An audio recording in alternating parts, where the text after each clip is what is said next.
আমরা যে last class করছিলাম, শোনা যাচ্ছে আমার কথা? শুনতে পাচ্ছেন সবাই? জি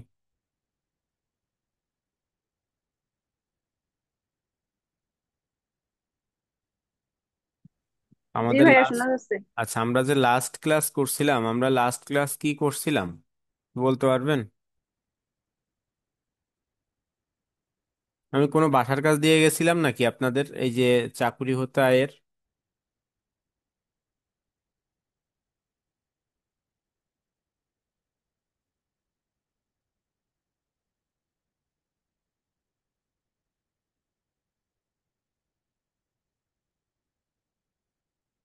আমার যতটুকু মনে পড়ে আপনাদের সম্ভবত আমি এই অঙ্কটা করাইছিলাম।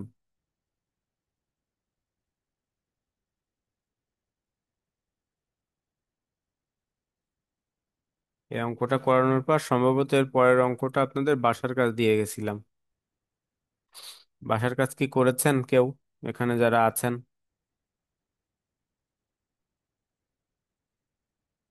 আমাদের পরবর্তী অঙ্কটাতে কর দায় ছিল।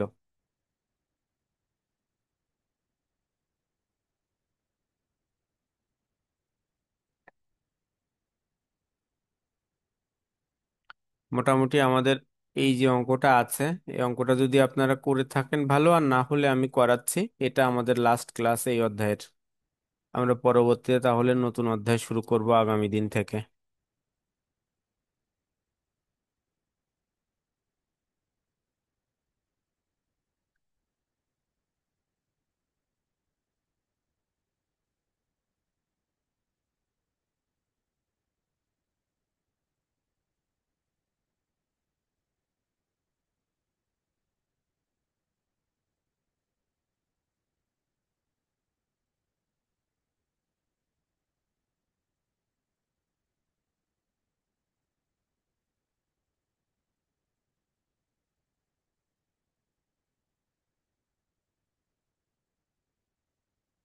আচ্ছা, খেয়াল করি আমরা।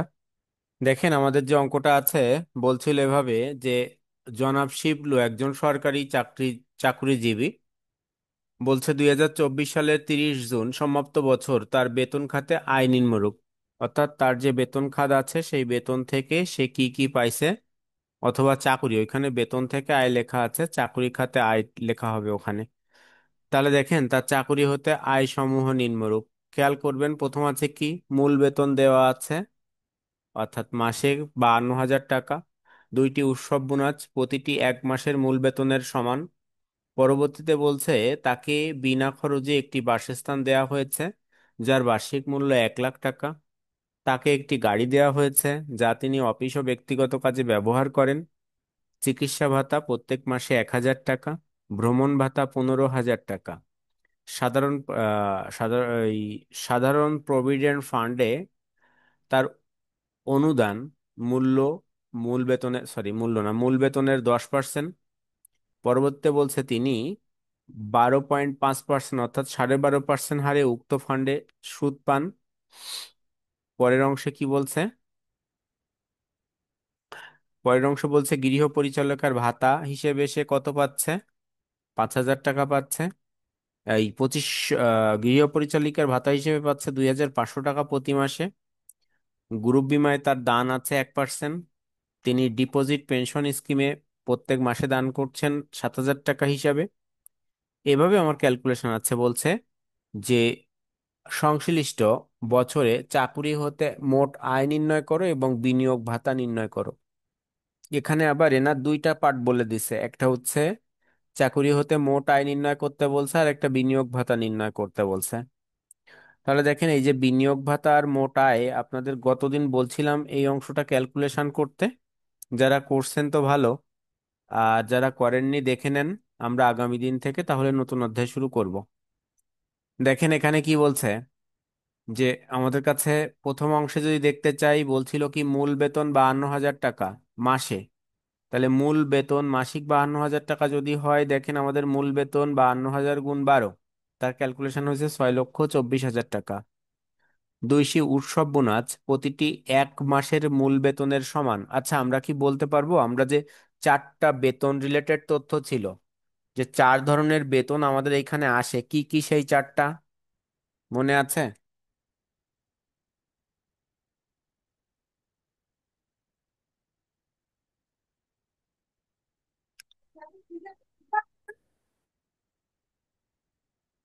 আজকে আপনাদের কারোর কোনো রেসপন্স নাই কেন? আজকে লোকজনের উপস্থিতিও কম, 2 4 5 6 7 জন। আচ্ছা, তাহলে দেখেন এখানে আমাদের যে 4টা বেতন ছিল, 4 ধরনের বেতন ছিল, সেই 4 ধরনের বেতনের প্রথম যে অংশটা আছে সেটা আমরা দেখছিলাম। তাহলে এখানে আমরা সেটা দিলাম। মূল বেতন, এটা উৎসব, উৎসব বোনাস আছে, উৎসব বোনাসটা আসে। তার বলছে কি 2টি উৎসব বোনাস পাচ্ছে সে, প্রতিটি 1 মাসের মূল বেতনের সমান। তাহলে উৎসব বোনাস 52,000 টাকা হিসাবে, অর্থাৎ মূল বেতন 52,000 টাকা 2টির সমান পাচ্ছে। তাহলে 1,04,000 টাকা। পরে বলছে তাকে বিনা ভাড়ায় একটি বাসস্থান দেয়া হয়েছে যার বার্ষিক মূল্য 1 লাখ টাকা। তাহলে বাসস্থান সুবিধা পাচ্ছে 1 লাখ টাকা। আমরা জানি 4টা বেতন, বেতন বোনাস এই বাদ দিয়ে আর সকল কিছু আমাদের অকরধার্য সম্পূর্ণ হয়। তাহলে এই অঙ্কের ক্ষেত্রেও ঠিক একই সিস্টেম। আমাদের বলছে কি তিনি বিনা ভাড়ায় একটি বাসস্থান পেয়েছেন যার বার্ষিক ভাড়া মূল্য 1 লাখ টাকা। তাহলে আমরা বাসস্থান সুবিধা, এই যে বাসস্থান সুবিধা হিসেবে 1 লাখ টাকা বাদ অকরধার্য সম্পূর্ণ 1 লাখ টাকা। কারণ এখানে সেকেন্ড কলামে আমার কোনো তথ্য আসলো না। পরের যে অংশটা বলছে তাকে একটি গাড়ি দেওয়া হয়েছে যা তিনি অফিসের প্রয়োজনে ও ব্যক্তিগত প্রয়োজনে ব্যবহার করেন। তাহলে আমাদের এইখানে কোনো সিসি উল্লেখ নাই। যদি না থাকে আমরা তাকে কি ক্যালকুলেশন করব? আমরা তাকে 10,000 টাকা হিসাবে, অর্থাৎ 2500 সিসির ভিতরে ধরে ক্যালকুলেশন করব সর্বোচ্চ। তাহলে যানবাহন সুবিধা দেখেন 1,20,000 টাকা বাদ অকরধার্য সম্পূর্ণ 1,20,000 টাকা। সেকেন্ড কলামে কিছুই আসলো না। পরের অংশে কি আছে? পরের অংশে বলছে চিকিৎসা ভাতা প্রত্যেক মাসে পাচ্ছে 1,000 টাকা। চিকিৎসা ভাতা 1,000 মাসে পাচ্ছে, তাহলে গুণ 12। তাহলে 12,000 টাকা বাদ অকরধার্য সম্পূর্ণ। এখানেও সম্পূর্ণ অংশটা অকরধার্য হচ্ছে। পরবর্তী অংশে বলছে দেখেন ভ্রমণ ভাতা পান 15,000 টাকা। তাহলে ভ্রমণ ভাতার অংশে আমাদের কি ছিল? ভ্রমণ ভাতা 15,000 টাকা। এখানেও অকরধার্য সম্পূর্ণ, অকরধার্য সম্পূর্ণ 15,000 টাকা। সেকেন্ড কলামে আসলো না। পরবর্তী অংশে কি আছে? পরবর্তী অংশে বলছে সাধারণত প্রভিডেন্ট ফান্ড হতে তার অনুদান মূল মূল্য বলছে এখানে একটু ভুল বলছে, বলছিল হতো, বলতে হতো মূল বেতনের 10%। তাহলে মূল বেতনের 10%, কিন্তু আমাদের এই জায়গায় একটা বিষয় আছে। আমরা জানি যে আমাদের সরকারি চাকুরির ক্ষেত্রে এখানে আমরা যে প্রভিডেন্ট ফান্ডের যে অংশটা, এই অংশটা নিয়োগকর্তা বা কর্মীর যে 2টা অংশ আছে, 2টা অংশ থেকে আমরা জানি যে চাকুরি হতে মোট আয়ের মধ্যে বেসরকারির ক্ষেত্রে আসে কতটুকু, যেটা নিয়োগ কর্তার দান। কিন্তু এই অংশে টোটালটাই কোনোটাই আসবে না, নিয়োগকর্তা কর্মীর 2টার একটারও আসবে না। আর বিনিয়োগ ভাতার যে অংশ আছে সেই বিনিয়োগ ভাতার মধ্যে আমাদের কর্মীর যে দানটা আছে সেই দানের অংশটা ওখানে যাবে। তাহলে দেখেন পরবর্তী অংশে যদি আমরা যাই, আমাদের কাছে প্রভিডেন্ট ফান্ডের পরেও তিনি পাচ্ছে 12.5% হারে প্রভিডেন্ট ফান্ডের সুদ 5,000 টাকা। তাহলে আমরা এখানেও ইন্টারেস্ট আমাদের কি হবে? সম্পূর্ণ অকরধার্য। এই যে প্রভিডেন্ট ফান্ড হতে সুদ সম্পূর্ণ অকরধার্য 5,000 টাকা হিসাবে। তারপরে আমাদের কি বলা আছে? গৃহ পরিচালিকার ভাতা পাচ্ছে 2,500 টাকা করে প্রতি মাসে। দেখেন গৃহ পরিচালিকার ভাতা 2,500 টাকা হিসেবে 12 গুণ করে সেখানে 30,000 টাকা আসে, বা অকরধার্য সম্পূর্ণ 30,000 টাকা। তাহলে এই অংশে আমাদের শুধুমাত্র 2টা অংশ আসছে, একটা হচ্ছে মূল বেতন আর একটা বোনাস। তাহলে মূল বেতন আর বোনাস আমাদের হিসাব করলে আসে কত? 7,28,000 টাকা। এই যে 7,28,000 টাকা, এটা হচ্ছে চাকুরি হতে করযোগ্য মোট আয়। তাহলে সেটা আমরা নির্ণয় করতে, আমরা চাকরি হতে মোট করযোগ্য আয়, এটা আমাদের নির্ণয় হয়েছে। এখন এর পরবর্তীতে আমরা যদি ক্যালকুলেশন করতে চাই আমাদের কি করতে হবে? আমাদের কি আর একটা তথ্য বলে দিছিল, এখানে মোট আয় নির্ণয় করতে হবে আর আপনাকে বিনিয়োগ ভাতা নির্ণয় করতে হবে। কিন্তু আবার এখানে কিন্তু আপনাকে কর দায় করতে বলি নাই। যদি কর দায় করতে বলতো তাহলে আমরা কর দায় করতাম, কর দায়ের সিস্টেম যেভাবে আমাদের আছে আমরা যেটা জানি। দেখেন তাহলে আমাদের কাছে বিনিয়োগ ভাতার মধ্যে কি কি যাবে আমরা একটু প্রথমে দেখে নেই। এইখানে দেখেন যে সাধারণ প্রভিডেন্ট ফান্ডের একটা অংশ আমাদের কাছে যাবে, পরের অংশে গ্রুপ বীমার অংশটা যাবে, আর ডিপিএস এর অংশটা যাবে, ডিপোজিট পেনশন স্কিমের এই অংশটা যাবে, আর কিছুই আমাদের এইখানে যাওয়ার মতো নাই। তাহলে আমরা পরবর্তী পার্ট যদি দেখতে চাই, দেখেন করযোগ্য বিনিয়োগ কর রেয়াতযোগ্য বিনিয়োগ ভাতা। এই কর রেয়াতযোগ্য বিনিয়োগ ভাতার মধ্যে আমার কি কি আছে বলছে, গ্রুপ বীমা যে অংশটা আছে সেই গ্রুপ বীমায় অবদান তার 6,24,000 টাকা, অর্থাৎ তার যে বেতন ছিল সেই বেতনের কয় পার্সেন্ট বলছিল, 1%। আমরা একটু যদি আবার দেখতে চাই, এই যে দেখেন দেওয়া আছে গ্রুপ বীমায় দান তার 1%, অর্থাৎ তার যে বেতন হচ্ছে তার 1%। ডিপোজিট পেনশন স্কিমে প্রত্যেক মাসে 7,000 টাকা। আরো একটা তথ্য দেওয়া আছে, এই যে প্রভিডেন্ট ফান্ডের অংশটা 10%।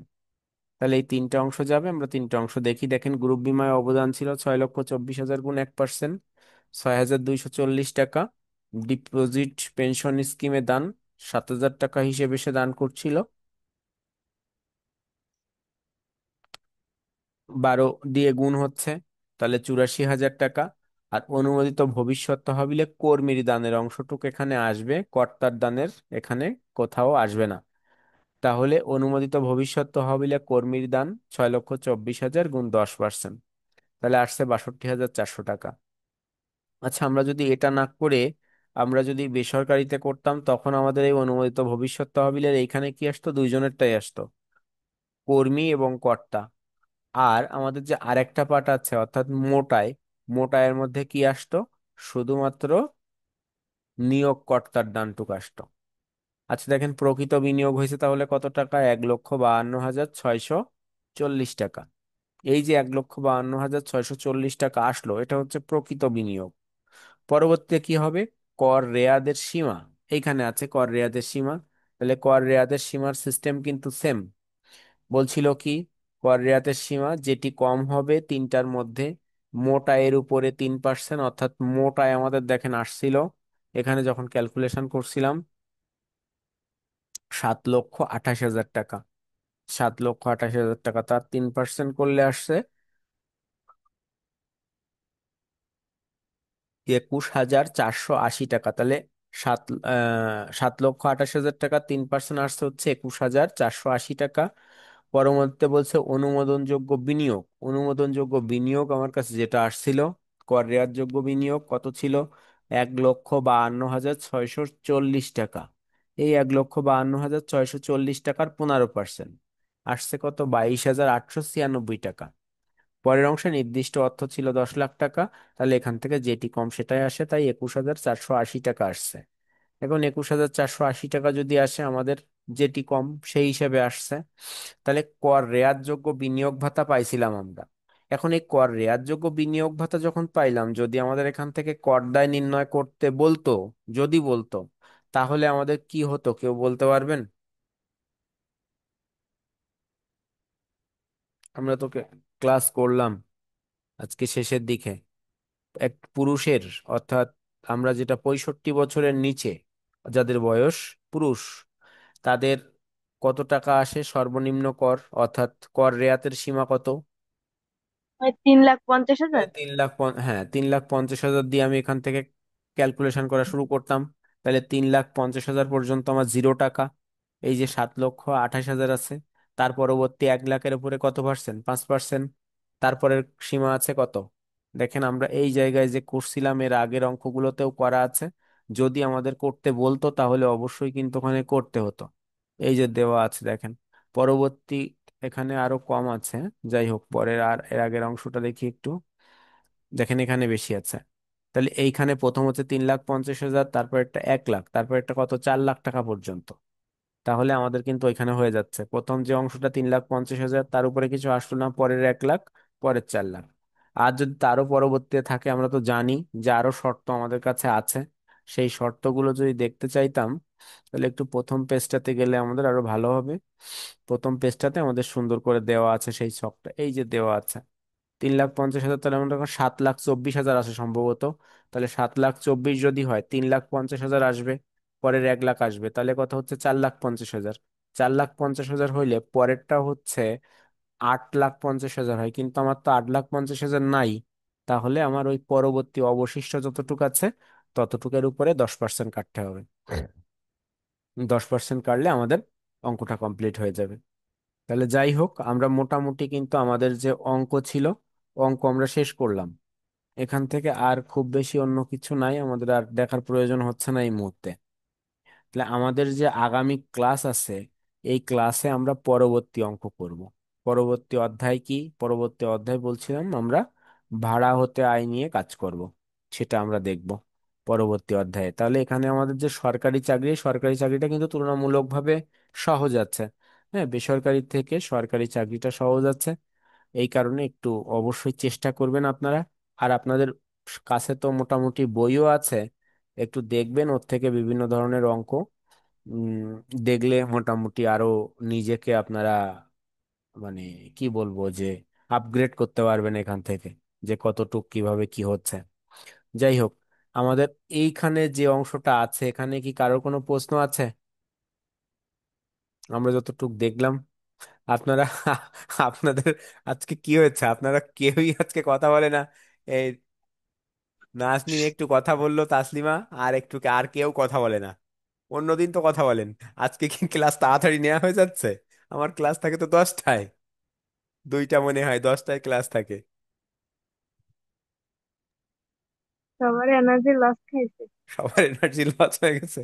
যাই হোক, তাহলে আজকে এ পর্যন্ত থাক, আমরা আগামী ক্লাসে তাহলে পরবর্তী যে অধ্যায় আছে সে অধ্যায় শুরু করব। ঠিক আছে, ভালো থাকবেন আপনারা। ভাড়া হতে আই। হ্যাঁ হ্যাঁ। ভাড়া হতে আই। হ্যাঁ হ্যাঁ, আমরা ভাড়া হতে আয় শিখবো আগামী দিন। তাহলে আমাদের কিন্তু দেখেন 2টা অধ্যায় কমপ্লিট হইলো, তৃতীয় অধ্যায়ে আমরা যাচ্ছি। স্ট্যাটিস্টিক্সেও ঠিক একই তালে আগাচ্ছে, তাই তো? ওখানেও 2টা অধ্যায় হয়েছে, তৃতীয় অধ্যায় আমরা করছি রিগ্রিয়েশন। ঠিক আছে, ভালো থাকবেন আপনারা।